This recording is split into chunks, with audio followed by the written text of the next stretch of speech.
राजकीय दबावामुळे पोलीस सत्यशोधन करण्याचा रस्ता सोडून देतात असं वक्तव्य माजी IPS अधिकारी मीरा बोरवणकर यांनी केलं। पुण्यामध्ये डॉक्टर नरेंद्र दाभोलकर यांच्या 12व्या स्मृती दिनानिमित्ताने आयोजित कार्यक्रमात त्या बोलत होत्या। मालेगाव खटल्याच्या तपासात करकरेंवर दिल्लीतल्या नेत्याचा दबाव होता असा दावाही बोरवणकरांनी केलाय। खटले वर्षानुवर्ष चालत राहतात त्यामुळे न्याय मिळत नाही अशी खंतही त्यांनी बोलून दाखवली आहे।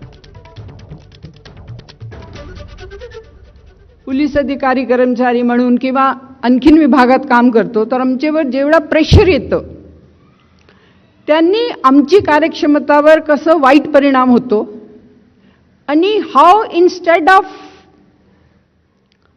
रीचिंग द ट्रूथ आम्ही रस्ता विसरून जातो।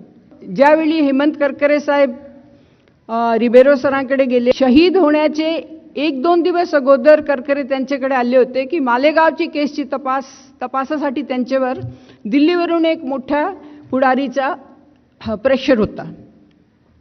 त्यानंतर रोहिणी सालेन मॅडम ज्यांच्याशी मी 3 वर्ष त्यांच्याबरोबर काम केलेलं आहे, त्यांना बाजूला करून ही केस जेव्हा NIAने हातात घेतली आणि त्यांनी सुद्धा सांगितलं की there was pressure on me to go soft आणि निकालानंतर त्या बोलल्या आहेत where has all that evidence gone.